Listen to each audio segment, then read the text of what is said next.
প্রেরিত পুরুষ যিনি, এখন তার 63 বছরের ভেতরে 23 বছর মেনে নেওয়া ফরজ আইন, মাস্ট বি, মানায় লাগবে। তার 23 বছরের ভেতরে 10 বছর তিনি কোরআন দিয়ে রাষ্ট্র চালিয়েছিলেন। কথা বলে না কেন? আপনি তার 23 বছরের ভেতরে এই যে টয়লেটে গিয়েছেন 23 বছরে, না জাননি?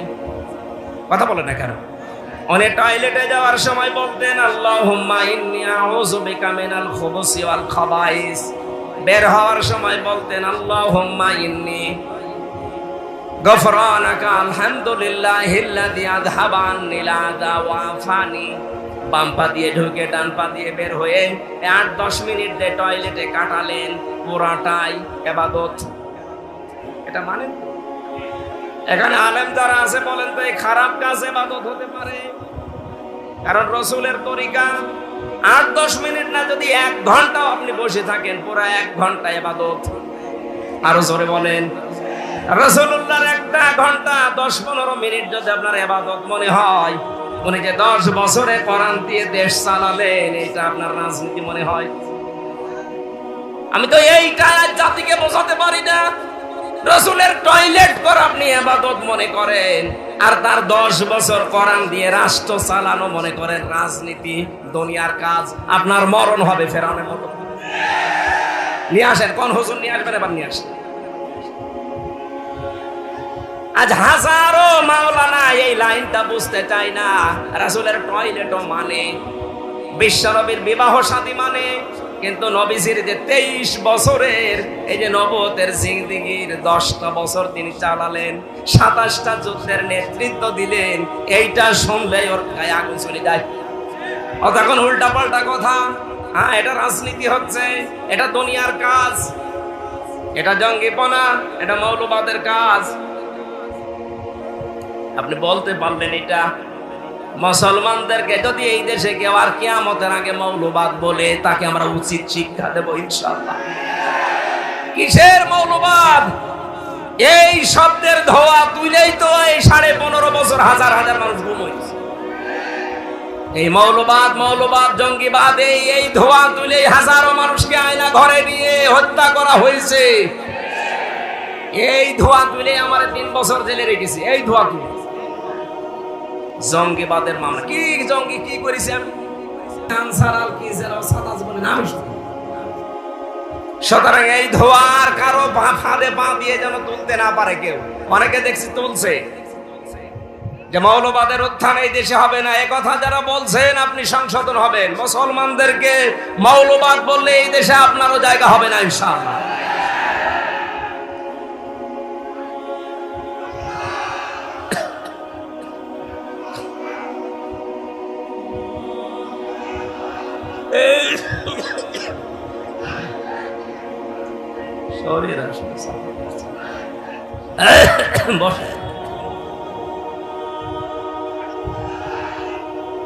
পানি খেলে আরো কাশি হয়েছে। ডাক্তার আমারে বলছিল যে স্যালাইন ঢুকিয়ে দেয়, আপনি হাসপাতালে শুয়ে থাকেন। এখন এই স্যালাইন দিয়ে এবার শুয়ে থাকা লাগবে।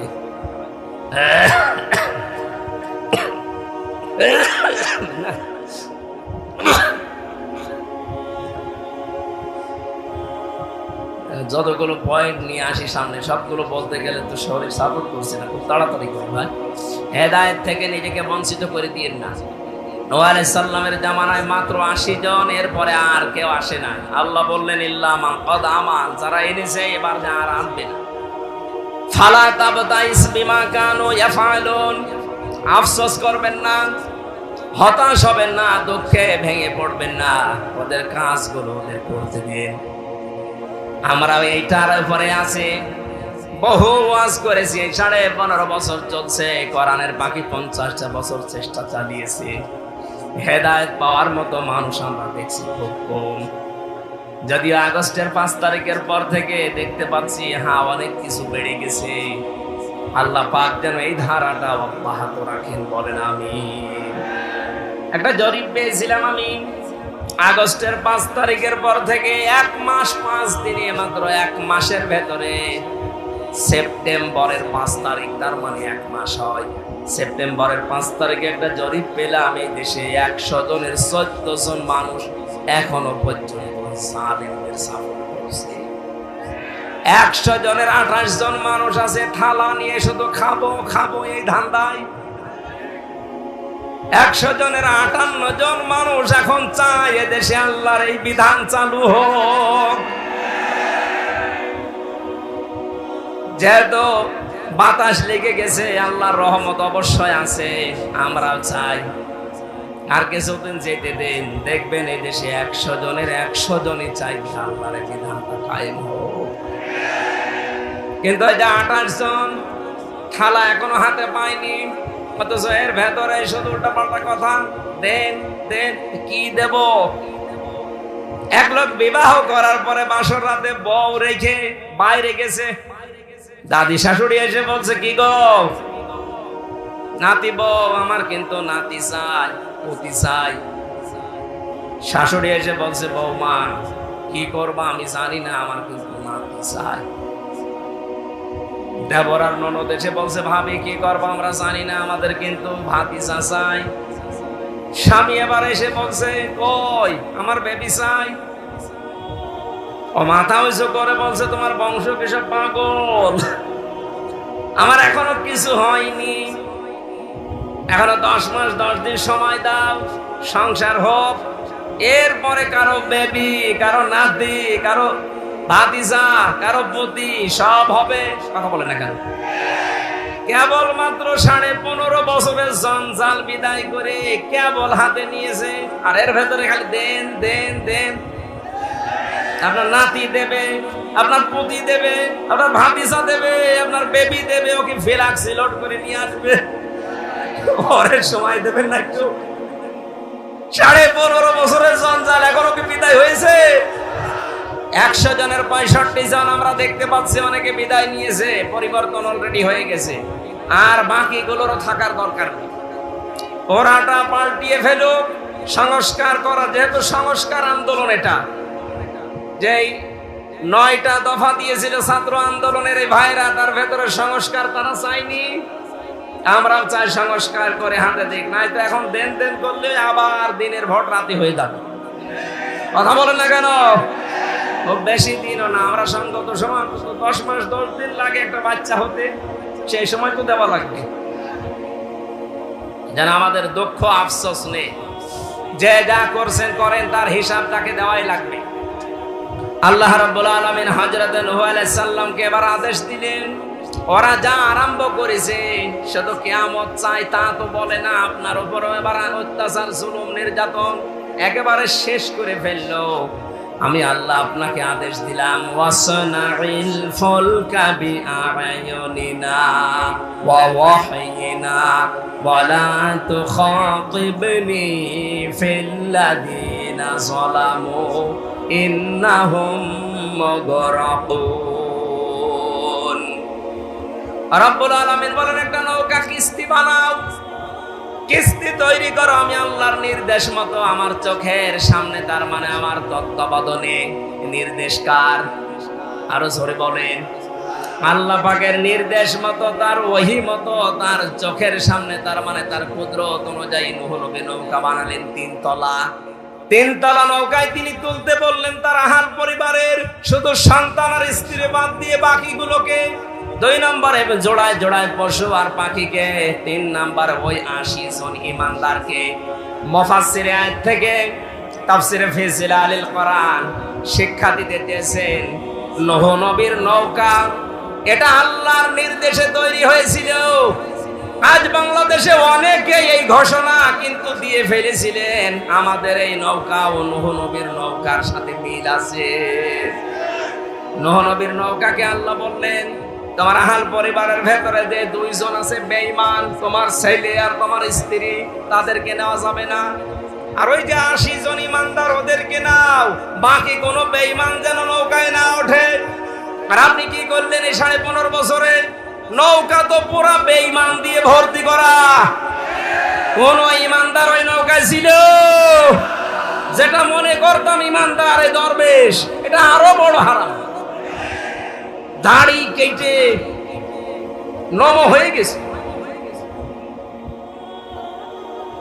36,000 কোটি টাকা। জীবনে আমার মনে হয় আমি যদি 100 বছর হায়াত পাই তাও গুণে শেষ করতে পারি। আমি গ্যারান্টি দিতে পারি, ডাক্তার শফিকুর রহমান জানিয়েছেন 5 বছর 10 বছরের জন্য একটু আমাদের হাতে দেন, 36,000 কোটি না 36 পয়সা এদেশ থেকে চুরি হবে না ইনশাআল্লাহ। আপনি একটু দিয়ে দেখেন না কেন? 53 বছর তো বিভিন্ন জায়গায় আমরা দিয়েছি। বাবা চালিয়েছে, স্বামী চালিয়েছে, চাচা চালিয়েছে, আপা চালিয়েছে, বাবু চালিয়েছে, ভাবি চালিয়েছে, সব তো দেখলাম। এখন একটু দেখতে মনে চাচ্ছে আল্লাহর এই কোরআন দিয়ে দেশটা চললে কেমন দেখা যায়। কথা বলেন না কেন? মিনি জান্নাত হয়ে যাবে দেশটা। কি মনে করেন আপনি? এর ভেতরে এমন শক্তি আল্লাহ দিয়েছে। খালি 500 আয়াত আছে শরীয়তের বিধান, এগুলো একটু চালু করে দেন, এই বাংলাদেশ মিনি জান্নাত হয়ে যাবে। অনেকে বলছে একটু ডাল মাইল খাই, এগুলো কি হবে? আরে ভাই, আপনার ডাল খেতে মনে চাইবে না। মসজিদে প্রবেশ করলে কেউ কি লাল পানি খেতে চায়, ডাল খেতে চায়, বিড়ি খেতে চায়? যতই নিশা লাগুক, ডাল খেতে চাইলে মসজিদ থেকে বের হয়ে খান, কারণ ওই পরিবেশটা ওই রকম। কোরআনে কারিমের 500 বিধান চালু করে দেন এই দেশে রাষ্ট্রীয় ভাবে, আল্লাহর কসম পুরা বাংলাদেশের 56,000 বর্গ মাইল হয়ে যাবে মসজিদের। তখন মনেও চাইবে না যে একটু লাল পানি খায়, একটু ডাল খায়, একটু আকিস বিড়ি খায়, আর মনে চাইবে না ইনশাআল্লাহ। আমরা চাচ্ছি ওইটাই যে এমন মানুষগুলো আসুক। আপনি মানুষ জান্নাত চায় কিন্তু মরতে চায় না, ন্যায় বিচার চাই বারবার, অথচ ন্যায় বিচার করবে যারা সৎ লোক, সে মানুষগুলোকে আমরা দিতে চাই না। এক কথা বলেন না কেন? সুতরাং নূহ নবীর নৌকায় ওঠার শর্ত ছিল ইমানদার হওয়া লাগবে, আর আমাদের এমন নৌকা বেঈমান হওয়া লাগবে। আল্লাহ তাআলা বলেন, নৌকা যখন ছাড়বা সাবধান, ওয়ালা তুখাতিবনি ফিল্লাযিনা যালামু ইন্নাহুম মুগরাকুন। ওদেরকে আমি যখন ডুবাবো, এই জালেমদেরকে ডুবন্ত অবস্থায় দেখে ওটা যদি ছেলে হয়, স্ত্রী হয়, তারপরও আমি আল্লাহর কাছে ওকে বাঁচানোর জন্য কোনো কথা বলতে পারবো না। আমার মনে হয় সেই পরিবেশে 15.5 বছর পরে আল্লাহ দিয়ে দিয়েছে। নৌকা যেমন ডুবতেছে, জালেমরাও বিভিন্ন জায়গায় ডুবতেছে। কথা বলেন না কেন? ইমানদার আমরা যারা আছি, যারা নির্যাতন অত্যাচার জুলুমের শিকার ছিলাম, এই মাজলুম মানুষ, ওদের দৃশ্য দেখে এখন যদি মায়া কান্না করে, না এটা আমার অমুক দুলা ভাইয়ের শালীর মেয়ের অমুক ছিল, এটা বাঁচাও না, জালেমদের ক্ষমা নেই। হ্যাঁ, কথা বলেন না কেন? এ ফতোয়া আমি নিজে বানালাম। ওয়ালা তুখাতিবনি ফিল্লাযিনা যালামু, জালেমদের পক্ষে ওকালতি করবেন না। ওদের শাস্তি যদি না হয়, নূহ আলাইহিস সালাম বলেছিলেন, রব্বিলা তাদার আলাল আরদি মিনাল কাফিরিনা দাজ্জারা। ওদের একটা আন্ডা বাচ্চা পর্যন্ত যেন জীবিত না থাকে, কারণ যেইটা বাঁচবে ওইটা আরেকটা হারামি জন্ম দেবে। আমরা চাচ্ছি আল্লাহর এই ফতোয়াকে সামনে রেখে কোনো জালেমের পক্ষে ওকালতি করব না। ওর যা শাস্তিও আগে পাক, তাহলে এই দেশে আর কেউ নতুন করে জুলুম করার সাহস দেখাবে না ইনশাআল্লাহ। হাদিস পড়েছিলাম, যে ব্যক্তি কোরআন শরীফ পড়ে আর কোরআনকে এজহার করার চেষ্টা করে, এজহারের 7টা অর্থ আছে প্রধান। এর প্রথম অর্থ এজহার মানে দাঁড় করানো। এজহার মানে কি? এরপরে স্পষ্ট করা। এজহার মানে বিজয়ী করা। সুতরাং যে ব্যক্তি কোরআন আমরা পড়ি, যারা কোরআনকে বিজয়ী করার জন্য যদি চেষ্টা চালায়, ফাহাল্লা হালালাহু ওয়া হারামা হারামাহু, এর ভেতরে হালালকে হালাল জেনে তখন আমরা মানতে পারবো, হারামকে হারাম জানার পরে তখন ছেড়ে দেওয়া সহজ হবে। কথা বলেন না কেন? আল্লাহর নবী বলেন, আদখালাহুল্লাহুল জান্নাহ। যদি পরিবেশ এরকম হয়ে যায়, কোরআন যদি বিজয় থাকে, হালালকে হালাল জেনে মানতে পারো, হারামকে হারাম জেনে ছেড়ে দিতে পারো, দেখবা পুরা পরিবেশটাই জান্নাতের পরিবেশ হয়ে যাবে। ওখান থেকে বিদায় নিলে আদখালা, এটা মাঝি, নবীজি বলেন আদখালাহুল্লাহুল জান্নাহ, আল্লাহ তাকে জান্নাতে দিয়ে দিয়েছে। আমরা এরকম একটা দেশ চাই না যেখানে মরলেই জান্নাত পাওয়া যাবে। কথা বলেন ঠিক কিনা? আল্লাহ এরকম একটা পরিবেশ, আমার জীবনের সবচেয়ে বড় আকাঙ্ক্ষা, তামান্না, যে এটা দিয়ে দেশ চলছে, এটা যেন দেখে মরতে পারে। আল্লাহ পাক বলেন, যারা শুনতে আসে তাদেরকে বলবেন ফাসতামিউ লাহু ওয়া আনসিতু, তারা যেন চুপ থাকে। 2 নম্বরে শোনে। দুইটা কথা আল্লাহ তাদেরকে জানিয়েছেন, যদি মেনে নিতে পারেন লাআল্লাকুম তুরহামুন। আল্লাহ পাক বলেন আমার রহমত ওই জায়গায় নাযিল হবে। জোরে বলেন আল্লাহু আকবার। দল মত নির্বিশেষে যেটা পাওয়ার জন্য এই ময়দানে ছুটে এসেছি সেটা আল্লাহর রহমত। সেটা কি? সুতরাং কোরআনের আলোচনা যখন আরম্ভ হয়েছে, 1 নম্বরে চুপ থাকেন, 2 নম্বরে শোনেন। এটা আপনাদের দায়িত্ব। আমরা যারা বলতে এসেছি আমাদের দায়িত্ব কি? কোরআনে কারীম জানিয়েছে কিতাবুন উনজিলা ইলাইকা ফালা ইয়াকুম ফি সাদরিকা হারাজুম মিনহু লিতুনদিরা বিহি ওয়া যিকরা লিল মুমিনিন। সূরা আরাফের 2 নম্বর আয়াতে আল্লাহ বলেন এই যে একটা কিতাব আপনাকে আমি দিলাম, এটা যখন মানুষের সামনে উপস্থাপন করবেন, মানুষের সামনে ব্যাখ্যা বিশ্লেষণ তাফসীর করে শোনাবেন, তখন আপনার মনের ভেতরে যেন কোনো সন্দেহ, সংশয়, ভয়, ভীতি, দ্বিধা, দ্বন্দ্ব এইগুলো কাজ না করে। আপনার মনে যেন কোনো সংকীর্ণতা না আসে। এখানে হারাজুন শব্দের অর্থ আমি তাফসীরে পেয়েছি 2টা, একটু খেয়াল করে করে শুনবেন। 1 নম্বরে যখন আপনি কোরআন মানুষের সামনে উপস্থাপন করবেন, আপনার এই কথা শোনার পরে সামনে যারা বসে আছে অনেক মানুষ এমন থাকবে আপনার বক্তব্য না বোঝার কারণে তারা মন খারাপ করতে পারে। এরকম শ্রোতা নেই দেশে? বলেন না কেন? এটা যে আছে তার প্রমাণ আমার এই কুষ্টিয়ায় কয়েকদিন আগে মাওলানা সাদিকুর রহমান আজহারি অনেক কোরআন দিয়ে এই কথা বলছিলেন। তাফসীরের নাম বলার পরেও কিছু মানুষ দেখলাম রেগে গেছে। এটা অবশ্যই তারা না বোঝার কারণে রাগ করেছে। কথা বলা না। কোন মুসলমান দাবি করার পরে আল্লাহর কোরআনের কথা শুনলে রাগ হবে এমন মুসলমান এই দেশে আছে না? নেই। হয়তো না বোঝার কারণে মন খারাপ করে। আর একটা কারণ আছে। 2 নম্বর কারণ হচ্ছে আবহমান কাল থেকে এমন এমন নিয়ম নীতি ইসলাম মনে করে আমাদের এই দেশগুলোতে পালন করা হচ্ছে, আসলে যেটা ইসলামে নেই। কোরআনের ব্যাখ্যা করতে গেলে ওইগুলো তো টিকবে না, কারণ কোরআন হচ্ছে আলো, আর যত পাপাচারের কাজ আছে সব হচ্ছে অন্ধকার। আপনারা দেখবেন এই পৃথিবীতে 3টা প্রাণী দিনের আলোতে বের হয় না, রাতের আধারে বের হয়। পেঁচা, বাদুড় আর শামসিকা। সূর্যের আলো যতক্ষণ থাকে ওরা কিন্তু বের হয় না। রাতের আধার যখন শেষ যায়, অন্ধকার হয়ে যায়, তখন ওরা বের হয়। বের হয়ে ঠিক থাকে না, মানুষের ফসল নষ্ট করে, কলা নষ্ট করে, পানের বরজ নষ্ট করে। এক কথা বলে না কেন? এটা আমরা দেখেছি, তাই বাস্তব বলছি। দিনের আলো, সূর্যের আলো এদের পছন্দ হয় না। রাতের অন্ধকার এদের ভালো লাগে, এজন্য এদের নামও দেখেন ডিজিটাল নাম। পেঁচা, বাদুড়, শামসিকা। এর নাম শুনে বোঝা যাচ্ছে চেহারা কেমন হবে।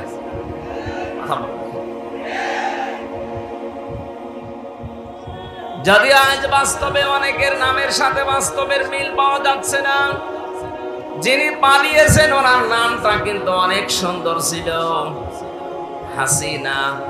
হাসিনা মানে সুন্দরী। হাসিনা মানে কি? এত একটা সুন্দর নাম নিয়ে এমন ঘৃণিত কাজ করে গেল দুনিয়াতে। আপনি জরিপ দেখেছেন সারা পৃথিবীতে কয়েকজন মানুষের নাম ঘৃণার তালিকায় এখন আছে, তার ভেতরে এই মহিলার নাম। মানুষ নামটা নেয় কিন্তু গালি হিসাবে। এই যে ইয়াজিদ নামে যে লোকটা, এও অত্যাচারী ছিল, এও স্বৈরাচার ছিল। নামটা কিন্তু ভালো, কিন্তু স্বৈরাচার অত্যাচারী হওয়ার কারণে আল্লাহ নামটা গালি বানিয়ে দিয়েছে। আমার মনে হয় কালের আবর্তে, যুগের বিবর্তনে দেখবেন এই সুন্দরী নামটাও একদিন গালি হয়ে যাবে। কারণ যার জীবনে জুলুম বেশি, যার জীবনে অত্যাচার বেশি, তাকে সৃষ্টি জগতের কাছে আল্লাহ ঘৃণিত করে দেয়। আরে দায়িত্ব আল্লাহ নিজে নিয়েছেন। বাস্তবতা এটাই। দেখেন, কোন হিন্দুকে যদি বলেন ভাই আপনার ছেলে হয়েছে ইয়াজিদ রাখেন, নাম হলো গালি। এমনকি কাউকে যদি রাগাতে চান শুধু কার কাছে বলবেন ইয়াজিদের বাচ্চা, এমনি রেগে যাবে। মারাও লাগবে না, চোখ গরম দেওয়া লাগবে না, শুধু বলবেন ইয়াজিদের বাচ্চা, রেগে বাঘ হয়ে যাবে। কথা বলে না কেন? এত সুন্দর নামকে জুলুম করার কারণে আল্লাহ যদি এত ঘৃণিত বানিয়ে দিতে পারেন, আপনার নাম যতই ভালো হোক, যে কাজ করলেন, আমি তো নিজেরটাই বলছি, আমার উপরে আপনি যা করেছেন নির্দেশ দিয়ে, 3টা বছরে যত অত্যাচার জুলুম আর নির্যাতন আমার উপরে গিয়েছে। ব্যারিস্টার আরমানের কথা, আমান আসমি ভাইয়ের কথা বাদ দিলাম, ওনার তো আরো উপরে। আমার 10 দিন আপনি মাটির নিচে যেভাবে রেখে দিয়েছিলেন, কোন মানুষ মানুষের সাথে করে আমার বিশ্বাস হয় না।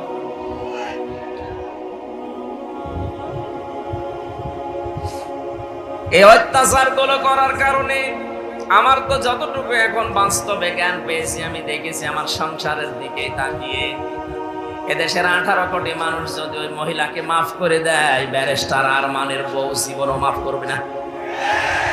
আর আমার মেয়েটা, ছোট মেয়েটা, এত রাগ ওই নামটা শুনলে রেগে যায়, অথচ নামটা কত সুন্দরী।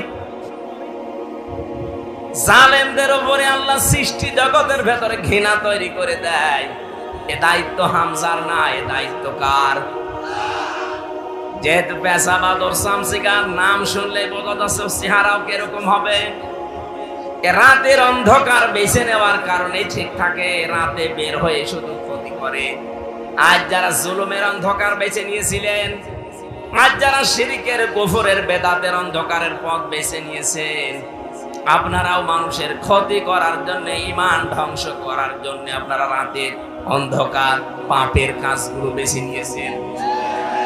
এটা যদি ইসলামে নেই, এই শিরক ইসলামে আছে, বেদাত আছে, বলেন এ জুলুম নেই ইসলামে। এই কাজগুলো যারা করবে, পৃথিবীর ময়দানে মহান আল্লাহ পাক বলেন, এই মানুষগুলোর সামনে আপনি কোরআন উপস্থাপন করতে গেলে ওদের তো ভালো লাগবে না, কারণ মানুষগুলো দেখবে আমির হামজা যা বলতেছে এগুলো আমার সাথে মেলে না। ও তখন রাগ করতে পারে। আপনার হাদিয়া তোফা নজর নেওয়া, যেমন কি আপনার যাওয়া আসায় পর্যন্ত প্রতিবন্ধকতা সৃষ্টি হতে পারে। 1500 বছর আগে এই কথা আল্লাহ কোরআনে জানিয়েছেন হারজনের ব্যাখ্যায়। অথচ বাংলাদেশে এখন এই 1500 বছর পরে দেখলাম খাপের খাপ মিলে যাচ্ছে। মুসলমানদের ভেতরে হয়তো কেউ না বোঝার কারণে মন খারাপ করে, আর কিছু মানুষ যারা আল্লাহ রসুলে বিশ্বাসী, এরা যখন দেখে যে না কোরআনে যা বলে এটা তো আমার বাবার দরবারের সাথে মিলছে না, আমি যে রাজনীতি করি এর সাথে মিলছে না, তখন ওরা বলবে হুজুর কোরআন হাদিসের কথা বলেন, আমি কি বাবার কথা বলছি নাকি? সেদিন দিনাজপুরে ছিলাম, আমার কানে কানে বলছে হুজুর এমন কোন কথা বলবেন না যেন আমার গায়ে লাগে। আমি আপনার চিনি। কোথায়? আমার বাড়ি কুষ্টিয়া, আপনার বাড়ি দিনাজপুর, 250-300 কিলোমিটার পথ। এত দূর পর্যন্ত এসে জীবনে আপনাকে আমি দেখিনি, আপনার নামও শুনিনি। আপনার বিরুদ্ধে যাবে মানে আপনার পক্ষে যাওয়ার মতো কোনো কথা আমার আল্লাহ কোরআনে দেয়নি। কারণ আপনি যদি জালেম হয়ে থাকেন, মুনাফিক হয়ে থাকেন, আপনার পক্ষে কোনো কথা কোরআনে আছে? এক কথা বলেন আছে? আমি কি নতুন করে কিছু বানাবো নাকি? আপনারা আসলেই বলেন যে আপনি যা বলেন সব ওই দলের দিকে যায়। আরে ভাই, ওই দলের লোক কোরআন ভেঙে চলে, এই জন্য ওই দলের দিকে যায়। আপনি তো কোরআন মানেন না, আপনার দিকে যাবে কি করে? যেখানেই যাচ্ছে এখন সারা দেশে একই অবস্থা। জালেম তো বিদায় নিয়েছে, কিন্তু মুনাফিক কিছু আছে। এই মুনাফিক গুলো খালি বারবার বলতে থাকে আমাদের বিরুদ্ধে যেন বলবেন না। আরে ভাই, আমি কি আয়াত নতুন করে তৈরি করব? কোথায় পাবো আমি? যা আছে জালেমের বিরুদ্ধে যেমন মুনাফিকের বিরুদ্ধে এইরকমই কথা বলেন না কেন? আপনার পক্ষে যদি আল্লাহর কোরআনের কথা, রাসূলের হাদিসের কথা নিয়ে আসতে হয়, তাহলে হারাজনের ব্যাখ্যাটা আপনাকে বোঝা লাগবে। যেহেতু আমি এখানে বসেছি, কি করে উপস্থাপন করা লাগবে কোরআনের ধরন আল্লাহ আমাকে শিখিয়ে দিয়েছেন। আমরা সেই ধরনটা সামনে নিয়ে বলতে চাই। আল্লাহ আমাদের তৌফিক দাও, বলেন আমিন। 2024 সালের 5 আগস্টের সাথে কোরআনে কারিমের একটা আয়াতের আমি মিল পেয়েছি। এদিকে তাকান। এখন প্রশ্ন আসতে পারে, এটা নাযিল হয়েছে 1500 বছর আগে, 2005 সালের 5 আগস্টের সাথে মিল পেলেন কি করে? আপনি মিলবে সূরা আনাম 44 নম্বর আয়াত, ফালাম্মা নাসু মা যুকিরু বিহি ফাতাহনা আলাইহিম আবওয়াবা কুল্লা শাইইন হাত্তা ইযা ফারিহু বিমা উতু আখাযনাহুম বাগতাতান ফাইদা হুম মুবলিসুন। যারা কোরআন পড়তে পারেন আরবিতে, বাংলায় একটু বাড়িছে, সূরা আনামের 44 নম্বর আয়াতটা মিলান, তখন দেখবেন জালেমদের প্রতি যারা সাফাই গাচ্ছে এখনো, তাদের মুখ বন্ধ হয়ে যাবে। রব্বুল আলামিন বলেন, যখন তারা আমার আদেশ নিষেধ আমি যেটা পাঠিয়েছিলাম তাদের উপরে, এটা যখন তারা ভুলে গেল, তাদের যে নিয়ামতের দরজা আমি আল্লাহ সবগুলো খুলে দিলাম। এই যে ফাতাহনা, এর ফাইল সরাসরি আল্লাহ, বাবের বহুবচন আবওয়াব, ওদের শান্তির যত দরজা আছে সব আমি আল্লাহ ওদের ভুলে যাওয়ার কারণে খুলে দিলাম। প্রশ্ন আসতে পারে, আল্লাহর আদেশ ভুলে যাওয়ার কারণে আল্লাহ নিয়ামত আরো কেড়ে নেয়, আল্লাহ বাড়িয়ে দিল কেন? জবাব দিচ্ছে, এবার তাকান। 2006 সালের 28 অক্টোবর এই মাসে আমরা দেখেছিলাম একজন মানুষের মুখের কথাই লগি বইটা নিয়ে সারা দেশ থেকে মানুষ ঢাকায় গিয়ে জসিম ভাইয়ের মতো মানুষকে পিটিয়ে হত্যা করে লাশের উপরে ড্যান্স দিয়েছিল। জীবনে বহু ইতিহাস পড়েছি বিশ্ববিদ্যালয় থেকে, কিন্তু এই ইতিহাস কোনোদিন আমি শুনিওনি, পড়িওনি। দেখা তো দূরের কথা, যে জীবনে আশরাফুল মাখলুকাত মানুষ হত্যা করার পরে তার লাশের উপরে ড্যান্স দেওয়া যায়। সিরাজগঞ্জ থেকে একবার তার ছেলে মাহফিল করে, ড্রাইভারের পেছনে বসে আছে, বাসের ড্রাইভার, মাঝখানে দেখলাম একটা কুকুর পড়ে আছে। কুকুরের গার উপর দিয়ে চালিয়ে না দিয়ে উনি বাম দিয়ে দিল, গাড়ি একটু কেঁপে উঠেছে। ড্রাইভারকে বললাম, ভাই আপনি এমন করলেন, গাড়ি এখনই তো অ্যাক্সিডেন্ট হয়ে যেত। আমার বলছে, হুজুর আপনি দেখেন না একটা কুকুর পড়ে আছে, আমি ডবল করে ওর গার উপরে চাকা চালাবো, আমার বিবেক নেই। বললাম, ভাই ও তো মরা কুকুর, ও মারলে কি আর না মারলে কি? ড্রাইভার আমার দিকে ঘুরে বলছে, হুজুর আপনি কি আসলে হুজুর? আপনি কেমন, আপনি দেখছেন যে একটা মরা কুকুর পড়ে আছে, আমি আবার ডবল করে চাকা চালাবো, আমার বিবেক কি মরে গেছে? হ্যাঁ, এই কথা শোনার জন্য আমি ছিলাম। একটা মরা নিকৃষ্ট প্রাণী, দুইটা কুকুর আর শুকুর, তার ভেতরে একটা পড়ে আছে, তাও মরে পড়ে আছে। এর উপর দিয়ে আপনি চাকা চালাতে পারলেন না, আপনার বিবেকে বাধা দিল। অথচ জসিম ভাইয়ের মতো মানুষকে, জীবিত মানুষকে পিটিয়ে লগে বৈঠা দিয়ে মারার পরে লাশের উপরে ড্যান্স দিয়েছে এই দেশে। আপনাদেরকে মানুষ বলেন কি করে, আমার তো বিশ্বাস হয় না। এই পৈশাচিক নির্যাতন, এই দৃশ্য দেখার পরে আমার ওই সময় মনে হয়েছিল, না এই পৃথিবীতে ক্ষমতার এই যে আসল যেটা, এটা আরামের জায়গা। অনেকে ভাবি আমরা, আসলে এটা আরাম। এই জায়গাতে আল্লাহ কোনোদিন এইরকম জালেমদেরকে আর দেবেন না। তো দেখলাম 2 বছর পরে ঠিক আল্লাহ তাদেরকে দিল। মনে করলাম হয়তো খুব বেশি হলো না, 5 বছর টিকবে। 9 সালে আসার পরে 13 সালে দেখি না আবার টিকে গেল, সে যেভাবেই হোক।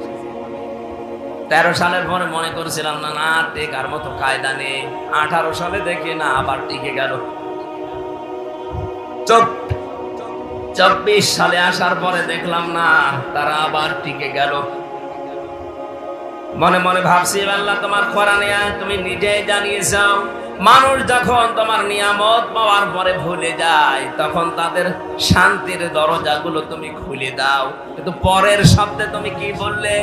হাত্তা ইদা ফারিহু বিমা উতু, যখন তারা আমার দানকৃত এই বস্তু, এই শান্তি, স্বস্তি, নিরাপত্তা, প্রভাব, প্রতিপত্তি, ক্ষমতা এগুলো পাওয়ার পরে যখন আনন্দে আত্মহারা হয়ে যায়, আল্লাহ বলেন আখাযনাহুম বাগতাতান, আমি আল্লাহ আকস্মিক ভাবে তাদেরকে আমি নিজে ধরি। আপনি বলেন তো 2006-এর এই অক্টোবরের 28 তারিখের পর থেকে 24 আগস্টের 5 তারিখ পর্যন্ত কোন সম্ভাবনা ছিল যে এরা পুড়ে যেতে পারে? এদেশে বিএনপির মতো এত বড় দল, জামাত ইসলামের মতো এত বড় দল বহু চেষ্টা চালিয়েছে 15.5 বছর, এক চুলও নড়াতে পারে নাই। অথচ আল্লাহ নিজে মনে হচ্ছে ছাত্র ছাত্রীদের সাথে আবাবিল পাঠিয়েছিল, কিচ্ছু হাতে ছিল না তাদের, নিরস্ত্র, শুধু মুখের ভাষা দিয়ে জালেম পালাতে পারে, সম্ভব না। আল্লাহ বলেন আখাযনাহুম, আমি নিজে ধরেছি বাগতাতান, আকস্মিক ভাবে। এমন আকস্মিক ভাবে ধরেছে দুপুরের খাবার। পরের শব্দ তো আরো কঠিন। আল্লাহ পাক বলেন ফাইদাহুম মুবলিসুন, তাদেরকে আকস্মিক ভাবে ধরার পরে তারা হতাশ হয়ে পড়েছে। এদের চেহারার ভেতরে যে হতাশার ছাপ, এর বাস্তব চিত্র এই দরবেশ। আপনি দরবেশ যেদিন কোটে তোলে দেখেছেন চেহারা তো বোঝা যাচ্ছিল না, পচা ডিম খাওয়ার পরে তো একটু বোঝা গিয়েছে। আমি আরো বেশি দেখেছি ওই কালা মানিককে কলার পাতায় আল্লাহ শুইয়েছে, এমনকি ওর বিসি উড়ে গেছে, ওর সংসার করার কাজ শেষ।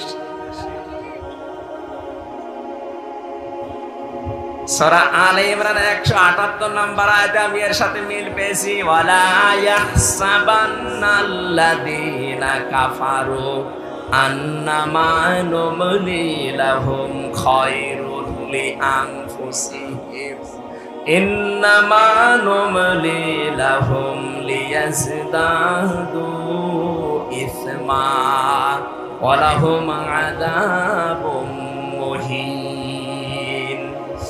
কাফেরেরা ধারণা করেছে তাদের এই কম ক্ষমতা আল্লাহ মনে হয় তাদের ভালোবেসে দিয়েছে তাদের কল্যাণের জন্য, কিন্তু না, মানুষ যদি সত্যি জুলুমের পথ বেছে নেয়, ইন্নামা নুমলি লাহুম লিয়াজদাদু ইসমা, আল্লাহ পাক বলেন ওই মানুষগুলোর পাপের বোঝা দিনের পরে দিন তখন পরিপূর্ণ হতে থাকে।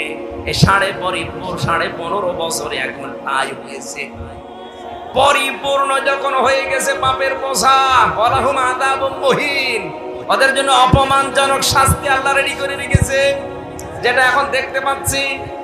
একটা দেশ কত নিম্নগামী হলে, কত দুর্নীতিগ্রস্ত হলে জাতীয় মসজিদের ইমাম পর্যন্ত পালিয়ে যায়। 350 এমপি একবারে পালিয়েছে, পৃথিবীর ইতিহাসে আমি পড়ে পাইনি। ওই 850 বছর আগের এক ইতিহাস পড়েছিলাম, লক্ষণ সেন পালিয়েছিল।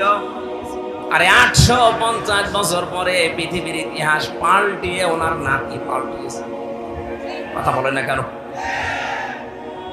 কোরআনের আয়াত থেকে আমি যেটা পেয়েছি, এদিকে তাকান, আল্লাহ রাব্বুল আলামিন যেটা জানাতে চেয়েছেন তাদের জন্য অপমানজনক শাস্তি আমি আল্লাহ রেডি করে রাখি, যারা জুলুম করবে এবং যারা জালিমদের সহযোগী হবে। জাতীয় মসজিদের ইমাম তো সম্মানের পাত্র, অথচ কয়েকদিন আগে যে অপমান হয়েছে এই মহিন শব্দটা ওর সাথে মিলে যায়। মুসল্লিদের পক্ষ থেকে জুতা পিটা করেছে, ও বলছে আমার কাছে জুতা লাগেনি। ওরে শয়তান, এতগুলো জুতা খেয়েছে, তো জুতা লাগেনি, আর কত অপমান হবেন।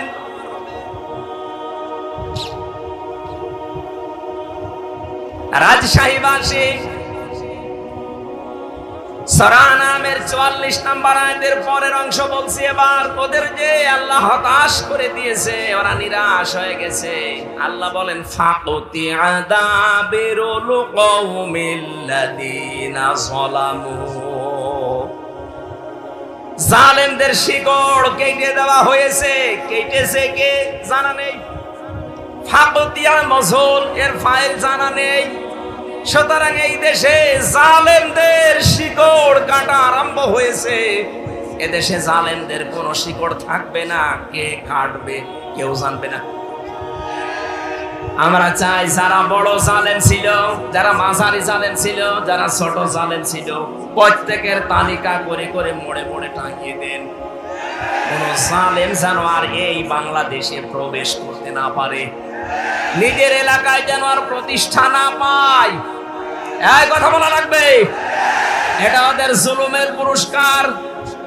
কারণ জালেমদের দুনিয়াও শেষ, আখিরাত তো শেষ হয়ে গেছে আগেই।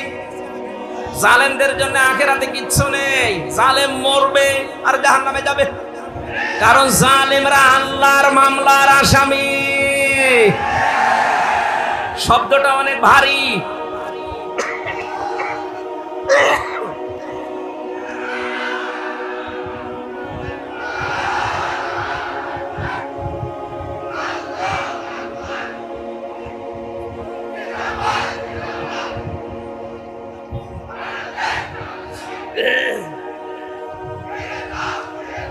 আলহামদুলিল্লাহ ভাই,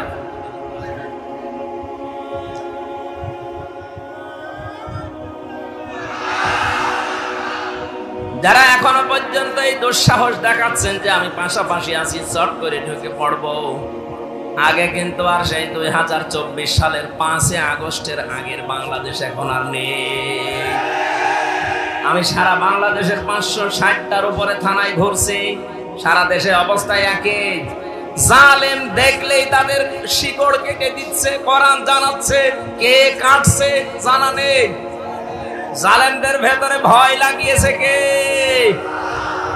যারা নিজের ভয় পায় তার প্রমাণ ওই যে গোপালগঞ্জের উনি বলছে, আপা ভয় পাবেন না, আপনি ঘাবড়াবেন না, আপনি ঘাবড়ালে আমরা নরম হয়ে যাই।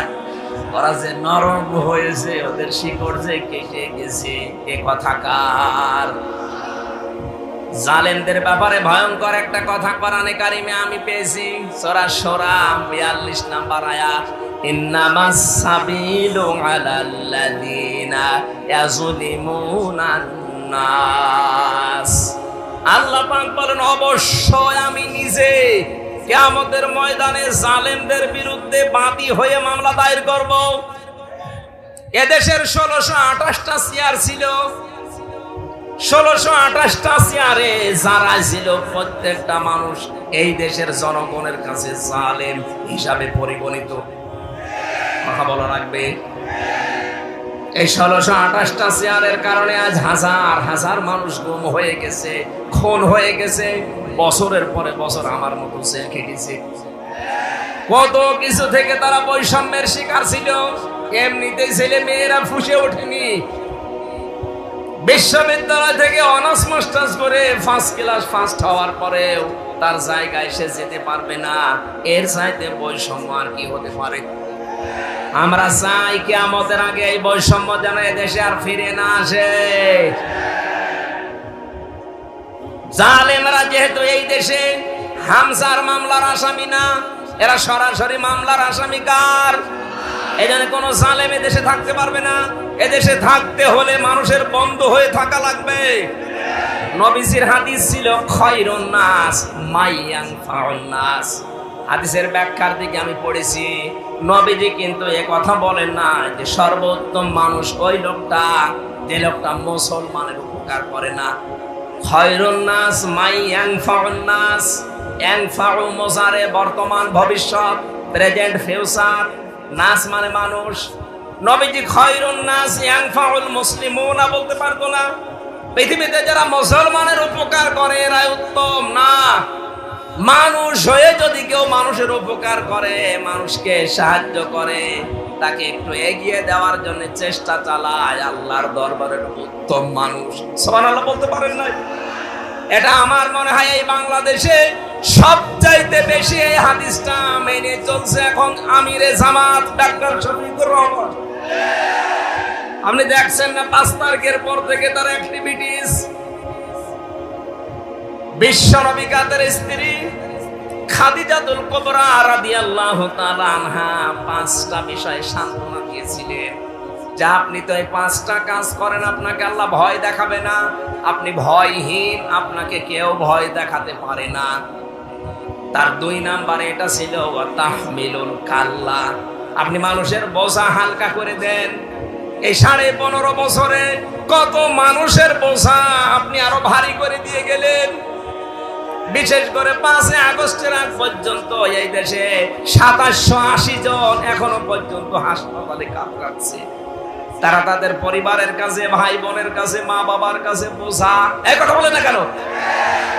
1080 জনের উপরে শহীদ হয়েছে এই দেশে। এই মানুষগুলো পরিবার চালাতো, অথচ পরিবারের জন্য তারা বোঝা। হাজার হাজার কোটি কোটি টাকা ঋণের বোঝা বাংলাদেশে রেখে আপনি পালিয়ে গেলেন। আপনি নবীর উম্মত হতে পারবেন? নবীর আদর্শ ছিল বোঝা আরো হালকা করে দেওয়া। আর এমন দেশ আপনি উপহার দিয়ে চলে গেলেন। এখন আমার একটা মেয়ে যদি এই দেশে আসে, জন্ম নেয়, সে 1 লাখ টাকা তার মাথার উপরে বোঝা। হাজারো মানুষের বোঝার কারণ আপনি হাজার হাজার লক্ষ লক্ষ মানুষের মাথার উপরে যে বোঝাগুলো দিয়ে গেলেন, চিন্তার বোঝা, খাদ্যের বোঝা, কত রকমের বোঝা তাদের মাথার উপরে দিয়ে আপনি আরামে খাচ্ছেন। আর নিজে নিজে মোবাইল করে করে ফোন আলাপ ফাঁস করেন মানুষকে ভয় তাকাতে। আপনার এই এই এই বাটপারি মানুষ বুঝে ফেলেছে, নিজে নিজে ওগুলো করে এডিট করে এরপরে ছাড়ে যেন নিজের ভেতরে, মানুষের ভেতরে একটু সঞ্চার হয় আসার।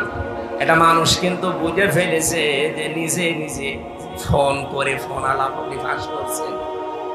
এদেশের সত্যি বলছি আমি, সারা দেশ ঘুরে অবস্থায় একই, কোন জালেমের ঠাঁই এদেশে আর হবে না। আশা করছি কোন জালেম যদি ধরা পড়ে ওর উপযুক্ত শাস্তি না দিয়ে যেন আদালত জামিন না দেয়। দেখছি কয়েকজন জামিন পাচ্ছে। যারা দায়িত্বে আছেন সাবধান, উর্মির মতো করবেন না। উর্মির মতো যদি আপনিও ধরা পড়েন, আপনার জীবন কিন্তু দেশের মানুষের হাতে চলে যাবে আজরাইল আসার আগে। আজরাইল জান কবজ করতে আসবে পরে, আগে করবে জনগণ। এই জন্য আশা করবো কোন জালেম যদি সত্যিই প্রমাণ হয় এটা জালেম জুলুম করেছে, তার যেন জামিন না হয়। আমি বিনা কারণে যদি 3 বছর জেল খাটতে পারি, জালেমদের তো 9 বছর খাটা দরকার। এই কথা বলা যাবে না, কথা বোঝার চেষ্টা করো। আমি যে কথাটা বোঝাতে চাচ্ছি, আমরা যেহেতু এমন একটা পরিবেশ, এমন একটা দেশ চাচ্ছি, বিশ্ব নবীকে তার স্ত্রী সান্ত্বনা দিয়েছিলেন, হে আমার স্বামী, আপনি কখনো ভয় পাবেন না। কারণ যে মানুষগুলো মানুষের বোঝা হালকা করে দেয়, তাদেরকে আল্লাহ নির্ভয় করে দেয়।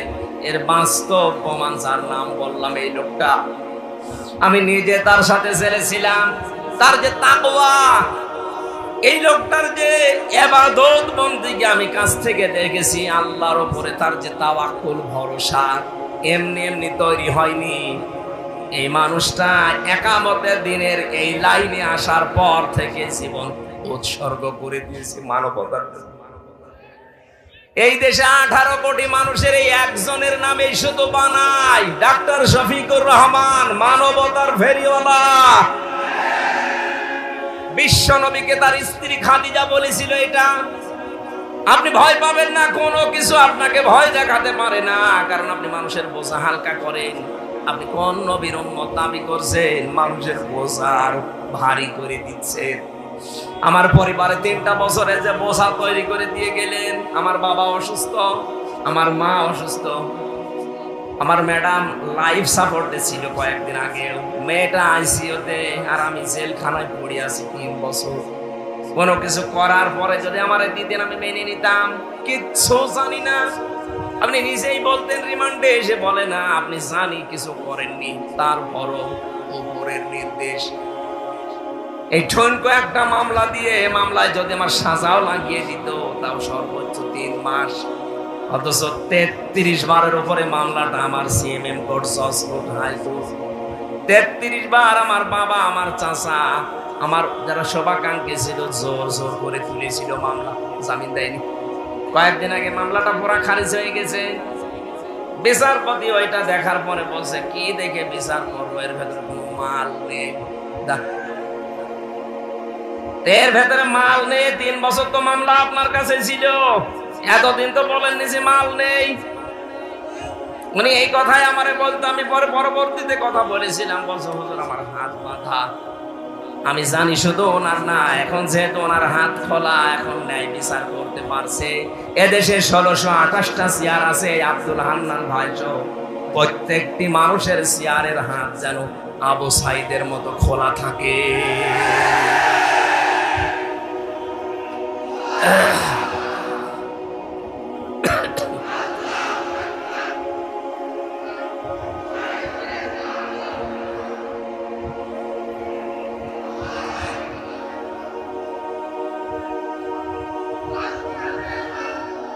আমার ভাইরা, আমরা আর কিয়ামতের আগে এই দেশে যারা চেয়ারে বসবে তাদের হাত বাঁধা দেখতে চাই না, চাই সবার হাত খোলা থাকবে।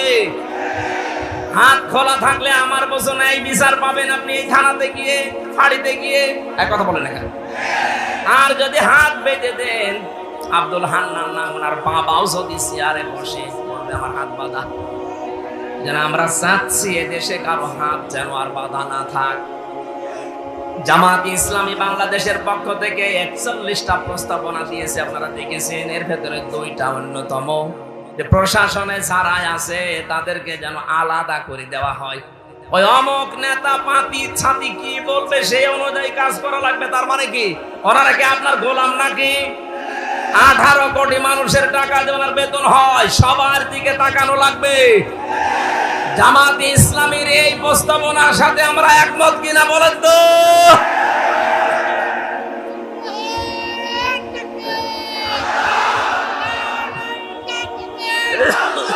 আলহামদুলিল্লাহ।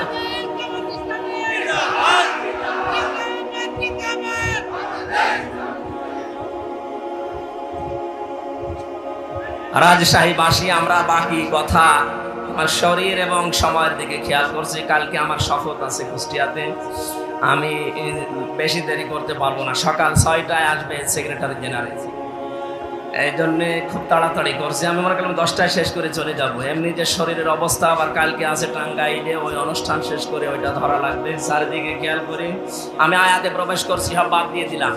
সূরা হুদ থেকে একটা মাত্র আয়াত পড়েছি, 36 নম্বর আয়াত। এখন এই ঐতিহাসিক প্রেক্ষাপটের ব্যাকগ্রাউন্ডের পরে শিক্ষা, এগুলো সব বলতে গেলে অনেক সময় যাবে। আমি সব বাদ দিয়ে সরাসরি প্রবেশ করছি, নাকি জবান ছেড়ে আমরা কোরআনে প্রবেশ করি। আউযু বিল্লাহি মিনাশ শাইতানির রাজিম, বিসমিল্লাহির রহমানির রহিম।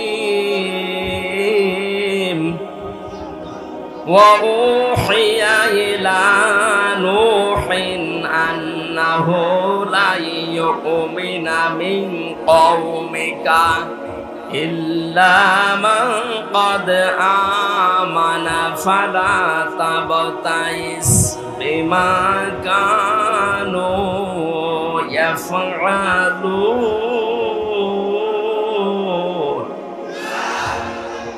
আমার ভাইরা, সুতরাং এই ধোয়ার কারো ফাঁদে পা দিয়ে যেন তুলতে না পারে কেউ।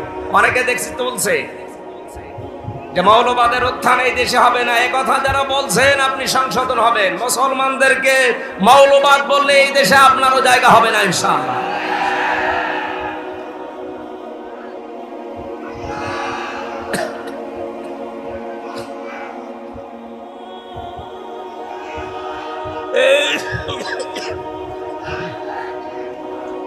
শরীর আসলে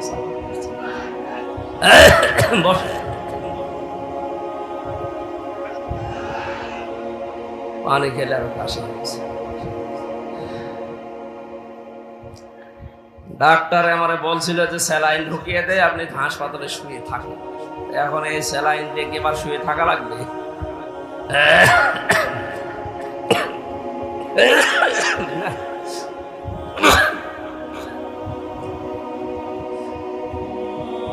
যতগুলো পয়েন্ট নিয়ে আসি সামনে সবগুলো বলতে গেলে তো শরীর সাপোর্ট করছে না, খুব তাড়াতাড়ি করি ভাই। হেদায়েত থেকে নিজেকে বঞ্চিত করে দিয়েন না। নূহ আলাইহিস সালামের জামানায় মাত্র 80 জন, এরপরে আর কেউ আসে না। আল্লাহ বললেন ইল্লা মান ক্বাদ আমান, যারা এনেছে এবার আর আনবে না। ফালা তাবতাইস বিমা কানু ইয়াফআলুন, আফসোস করবেন না, হতাশ হবেন না, দুঃখে ভেঙে পড়বেন না, ওদের কাজগুলো ওদের করতে দিন। আমরা এইটার উপরে আছি, বহু ওয়াজ করেছি, 15.5 বছর চলছে, কোরআনের বাকি 50টা বছর চেষ্টা চালিয়েছি। হেদায়েত পাওয়ার মতো মানুষ আমরা দেখছি খুব কম। যদিও আগস্টের 5 তারিখের পর থেকে দেখতে পাচ্ছি হ্যাঁ অনেক কিছু বেড়ে গেছে। আল্লাহ পাক যেন এই ধারাটা অব্যাহত রাখেন, বলেন আমিন। একটা জরিপ পেয়েছিলাম আমি, আগস্টের 5 তারিখের পর থেকে 1 মাস 5 দিনে, মাত্র 1 মাসের ভেতরে সেপ্টেম্বরের 5 তারিখ, তার মানে 1 মাস হয়। সেপ্টেম্বরের 5 তারিখে একটা জরিপ পেলাম, এই দেশে 100 জনের 14 জন মানুষ এখনো পর্যন্ত জালেমদের সাপোর্ট করছে। 100 জনের 28 জন মানুষ আছে থালা নিয়ে শুধু খাবো খাবো এই ধান্দায়। 100 জনের 58 জন মানুষ এখন চায় এদেশে আল্লাহর এই বিধান চালু হোক। যেহেতু বাতাস লেগে গেছে, আল্লাহর রহমত অবশ্যই আছে, আমরাও চাই আর কিছুদিন যেতে দেন, দেখবেন এই দেশে 100 জনের 100 জনই চাই আল্লাহর এই বিধানটা কায়েম হোক। কিন্তু এই যে 28 জন থালা এখনো হাতে পাইনি, অথচ এর ভেতরে শুধু উল্টাপাল্টা কথা, দেন দেন, কি দেব? এক লোক বিবাহ করার পরে বাসর রাতে বউ রেখে বাইরে গেছে, দাদি শাশুড়ি এসে বলছে কি গো নাতি বউ আমার কিন্তু নাতি চাই, পুতি চাই। শাশুড়ি এসে বলছে বৌমা কি করবা আমি জানি না, আমার কিন্তু নাতি চাই। দেবর আর ননদ এসে বলছে ভাবি কি করবো আমরা জানি না, আমাদের কিন্তু ভাতিজা চাই। স্বামী এবার এসে বলছে কই আমার বেবি চাই।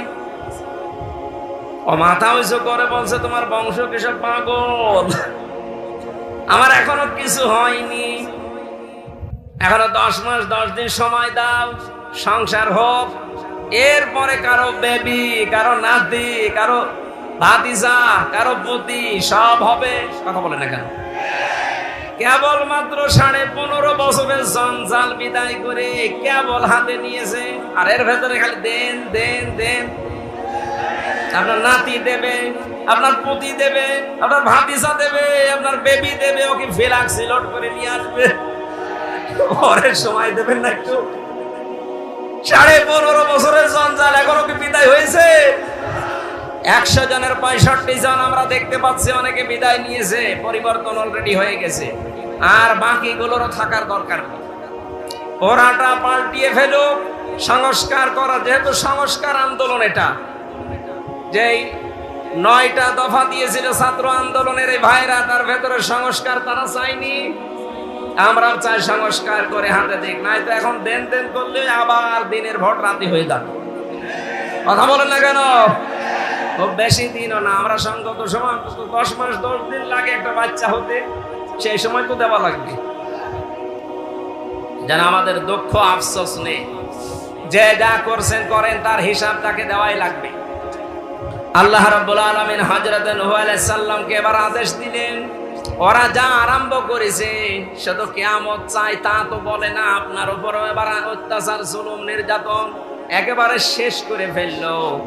আমি আল্লাহ আপনাকে আদেশ দিলাম, ওয়াসনাইল ফুলকা বিআয়ুনিনা ওয়া ওয়াহিনা ওয়ালা তুখাতিবনি ফিল্লাযিনা যালামু ইন্নাহুম মুগরাকুন। রাব্বুল আলামিন বলেন একটা নৌকা কিস্তি বানাও, কিস্তি তৈরি করো আমি আল্লাহর নির্দেশ মতো, আমার চোখের সামনে, তার মানে আমার তত্ত্বাবধানে। নির্দেশ কার? আরো জোরে বলেন। আল্লাহ পাকের নির্দেশ মতো, তার ওহী মতো, তার চোখের সামনে, তার মানে তার কুদরত অনুযায়ী নূহ নবী নৌকা বানালেন 3 তলা। 3 তলা নৌকায় তিনি তুলতে বললেন তার আহাল পরিবারের শুধু সন্তান আর স্ত্রী বাদ দিয়ে বাকিগুলোকে। 2 নম্বরে জোড়ায় জোড়ায় পশু আর পাখিকে। 3 নম্বরে ওই 80 জন ইমানদারকে। মুফাসসিরে আয়াত থেকে তাফসিরে ফি জিলালিল কোরআন শিক্ষা দিতে চেয়েছেন, নূহ নবীর নৌকা এটা আল্লাহর নির্দেশে তৈরি হয়েছিল। আজ বাংলাদেশে অনেকে এই ঘোষণা কিন্তু দিয়ে ফেলেছিলেন, আমাদের এই নৌকা ও নূহ নবীর নৌকার সাথে মিল আছে। নূহ নবীর নৌকাকে আল্লাহ বললেন, তোমার আহাল পরিবারের ভেতরে যে 2 জন আছে বেঈমান, তোমার ছেলে আর তোমার স্ত্রী, তাদেরকে নেওয়া যাবে না। আর ওই যে 80 জন ইমানদার, ওদেরকে নাও, বাকি কোনো বেঈমান যেন নৌকায় না ওঠে। আর আপনি কি করলেন এই 15.5 বছরে? নৌকা তো পুরা বেঈমান দিয়ে ভর্তি করা। কোন ইমানদার ওই নৌকায় ছিল? যেটা মনে করতাম ইমানদার এই দরবেশ, এটা আরো বড় হারাম। দাড়ি কেটে নম হয়ে গেছে। 36,000 কোটি টাকা। জীবনে আমার মনে হয় আমি যদি 100 বছর হায়াত পাই তাও গুণে শেষ করতে পারি। আমি গ্যারান্টি দিতে পারি, ডাক্তার শফিকুর রহমান জানিয়েছেন 5 বছর 10 বছরের জন্য একটু আমাদের হাতে দেন, 36,000 কোটি না, 36 পয়সা এদেশ থেকে চুরি হবে না ইনশাআল্লাহ। আপনি একটু দিয়ে দেখেন না কেন? 53 বছর তো বিভিন্ন জায়গায় আমরা দিয়েছি। বাবা চালিয়েছে, স্বামী চালিয়েছে, চাচা চালিয়েছে, আপা চালিয়েছে, বুবু চালিয়েছে, ভাবি চালিয়েছে। সব তো দেখলাম, এখন একটু দেখতে মনে চাচ্ছে আল্লাহর এই কোরআন দিয়ে দেশটা চললে কেমন দেখা যায়। কথা বলেন না কেন? মিনি জান্নাত হয়ে যাবে দেশটা। কি মনে করেন আপনি? এর ভেতরে এমন শক্তি আল্লাহ দিয়েছে। খালি 500 আয়াত আছে শরীয়তের বিধান, এগুলো একটু চালু করে দেন, এই বাংলাদেশ মিনি জান্নাত হয়ে যাবে। অনেকে বলছে যে একটু ডাল মাইল খাই, এগুলো কি হবে? আরে ভাই, আপনার ডাল খেতে মনে চাইবে না। মসজিদে প্রবেশ করলে কেউ কি লাল পানি খেতে চায়? ডাল খেতে চায়? বিড়ি খেতে চায়? যতই নিশা লাগুক, ডাল খেতে চাইলে মসজিদ থেকে বের হয়ে খান, কারণ ওই পরিবেশটা ওই রকম। কোরআনে কারিমের 500 বিধান চালু করে দেন এই দেশে রাষ্ট্রীয় ভাবে। আল্লাহর কসম, পুরা বাংলাদেশের 56,000 বর্গ মাইল হয়ে যাবে মসজিদের। তখন মনেও চাইবে না যে একটু লাল পানি খায়, একটু ডাল খায়, একটু আকিস বিড়ি খায়, আর মনে চাইবে না ইনশাআল্লাহ। আমরা চাচ্ছি ওইটা, যে এমন মানুষগুলো আসুক। আপনি মানুষ জান্নাত চায় কিন্তু মরতে চায় না, ন্যায় বিচার চাই বারবার, অথচ ন্যায় বিচার করবে যারা সৎ লোক, সে মানুষগুলোকে আমরা দিতে চাই না। হ্যাঁ, কথা বলেন না কেন? সুতরাং নূহ নবীর নৌকা ওঠার শর্ত ছিল ইমানদার হওয়া লাগবে, আর আমাদের এমন নৌকা বেঈমান হওয়া লাগবে। আল্লাহ তাআলা বলেন, নৌকা যখন ছাড়বা সাবধান, ওয়ালা তুখাতিবনি ফিল্লাযিনা যালামু ইন্নাহুম মুগরাকুন। ওদেরকে আমি যখন ডোবাবো, এই জালেমদেরকে ডুবন্ত অবস্থায় দেখে ওটা যদি ছেলে হয়, স্ত্রী হয়, তারপরও আমি আল্লাহর কাছে ওকে বাঁচানোর জন্য কোনো কথা বলতে পারবা না। আমার মনে হয় সেই পরিবেশে 15.5 বছর পরে আল্লাহ দিয়ে দিয়েছে। নৌকা যেমন ডুবতেছে, জালেমরাও বিভিন্ন জায়গায় ডুবতেছে। কথা বলেন না কেন? ইমানদার আমরা যারা আছি, যারা নির্যাতন, অত্যাচার, জুলুমের শিকার ছিলাম, এই মাসলুম মানুষ, ওদের দৃশ্য দেখে এখন যদি মায়া কান্না করে, না এটা আমার অমক দুলা ভাইয়ের শালীর মেয়ের অমক ছিল, এটা বাঁচাও না, জালেমদের ক্ষমা নেই। হ্যাঁ, কথা বলেন না কেন? এ ফতোয়া আমি নিজে বানালাম। ওয়ালা তুখাতিবনি ফিল্লাযিনা যালামু, জালেমদের পক্ষে ওকালতি করবেন না। ওদের শাস্তি যদি না হয়, নূহ আলাইহিস সালাম বলেছিলেন, রব্বিলা তাদার আলাল আরদি মিনাল কাফিরিনা দাজ্জারা। ওদের একটা আন্ডা বাচ্চা পর্যন্ত যেন জীবিত না থাকে, কারণ যেইটা বাঁচবে ওইটা আরেকটা হারামি জন্ম দেবে। আমরা চাচ্ছি আল্লাহর এই ফতোয়াকে সামনে রেখে কোন জালেমের পক্ষে ওকালতি করব না। ওর যা শাস্তিও আগে পাক। তাহলে এই দেশে আর কেউ নতুন করে জুলুম করার সাহস দেখাবে না ইনশাআল্লাহ। হাদিস পড়েছিলাম, যে ব্যক্তি কোরআন শরীফ পড়ে আর কোরআনকে এজহার করার চেষ্টা করে, এজহারের 7টা অর্থ আছে প্রধান। এর প্রথম অর্থ এজহার মানে দাঁড় করানো। এজহার মানে কি? এরপরে স্পষ্ট করা। এজহার মানে বিজয়ী করা। সুতরাং যে ব্যক্তি কোরআন আমরা পড়ি, যারা কোরআনকে বিজয়ী করার জন্য যদি চেষ্টা চালায়, ফাহাল্লা হালালাহু ওয়া হারামা হারামাহু, এর ভেতরে হালালকে হালাল জেনে তখন আমরা মানতে পারবো, হারামকে হারাম জানার পরে তখন ছেড়ে দেওয়া সহজ হবে। কথা বলেন না কেন? আল্লাহর নবী বলেন আদখালাহুল্লাহুল জান্নাহ। যদি পরিবেশ এরকম হয়ে যায়, কোরআন যদি বিজয় থাকে, হালালকে হালাল জেনে মানতে পারো, হারামকে হারাম জেনে ছেড়ে দিতে পারো, দেখবা পুরা পরিবেশটাই জান্নাতের পরিবেশ হয়ে যাবে। ওখান থেকে বিদায় নিলে আদখালা, এটা মাঝি, নবীজি বলেন আদখালাহুল্লাহুল জান্নাহ, আল্লাহ তাকে জান্নাতে দিয়ে দিয়েছে। আমরা এরকম একটা দেশ চাই না যেখানে মরলেই জান্নাত পাওয়া যাবে। কথা বলেন ঠিক কিনা? আল্লাহ এরকম একটা পরিবেশ, আমার জীবনের সবচেয়ে বড় আকাঙ্ক্ষা, তামান্না, যে এইটা দিয়ে দেশ চলছে, এটা যেন দেখে মরতে পারবে। আরো জোরে বলেন আমিন, বলেন আমিন। এই আকাঙ্ক্ষা আল্লাহ যেন পূরণ করেন আমাদের, আল্লাহুম্মা আমিন। লা ইলাহা ইল্লা আনতা সুবহানাক ইন্নী কুনতু মিনাজ জালিমিন। রব্বুল আলামিন, অসুস্থ শরীর নিয়ে ঘন্টা খানিক কথা বলেছি তোমার বান্দা বান্দীদের সামনে। কোরআনে কারিমের যে কথা বোঝাতে চেয়েছি, আশা করি সবাই বুঝেছে। এটা আমল করার তৌফিক সবাইকে দিয়ে দাও।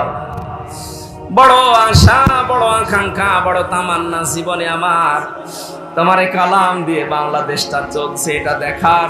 আল্লাহ আমার চর্ম চোখে এটা দেখে মরার তৌফিক দিও। যে পরিবেশ তুমি আমাদের হাতে তুলে দিলে, পরিবেশটা তুমি দীর্ঘস্থায়ী করে দাও। কোরআনে কারীম যেন তোমার এই জমিনে বাস্তবায়ন হয়ে যায়। বান্দা বান্দীদের মন দিল এইদিকে ঝুঁকিয়ে দাও। এ বিশাল আয়োজন করতে গিয়ে বাংলাদেশ জামাত ইসলামী কিশোরহাট পৌরসভার উদ্যোগে যারা শ্রম দিল, আল্লাহ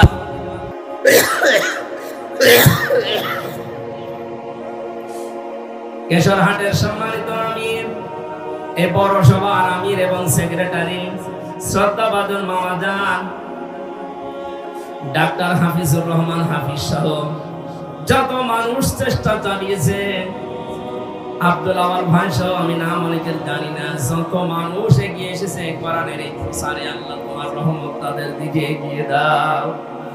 মাহফিলের প্রধান অতিথি, বিশেষ অতিথি সভাপতি সাহেবকে কবুল করো। সম্মানিত মা বোন যারা এসেছে, আল্লাহ পর্দার আড়ালেদেরকে খাদিজার মতো, আয়েশার মতো বানিয়ে দাও। রব্বুল আলামিন, রাজশাহীতে আসলে তোমার যে যুবক বান্দাগুলো কোরআনের মহব্বতে দৌড়িয়ে আছে, আমার শরীফ ভাই, হাফিজ ভাই, আব্দুর রশিদ সহ নাম না জানা যত যুবকেরা, এদেরকে তুমি কোমরের মতো বানিয়ে দাও। এ মাহফিলের স্বেচ্ছাসেবকের দায়িত্বে যারা আছে, এদেরকে কবুল করো। প্রশাসনের যে ভাইগুলো এসেছে, নিজেদের মা বাবা, আত্মীয় স্বজন, সন্তানাদি ছেড়ে বাংলার বিভিন্ন প্রান্তে যারা দায়িত্ব পালন করে, আল্লাহ এদের দায়িত্বটা ইবাদত হিসাবে মেনে নাও। বারাকাল্লাহু লানা ওয়া লাকুম ফিল কোরআনিল আযীম। আমি নিজে সহ যারা অসুস্থ আছি, আমাদের শেফায়ে কামেলা আজরা নসিব করো। এলাকায় মাটির নিচে যত মানুষ ঘুমিয়ে আছে, আল্লাহ কোরআনের ইজ্জতে মাফ করে দাও। আগামীতে এই অনুষ্ঠানটা কোরআনের প্রচারের জন্য আরো বিশাল আকারে কবুল করে নাও।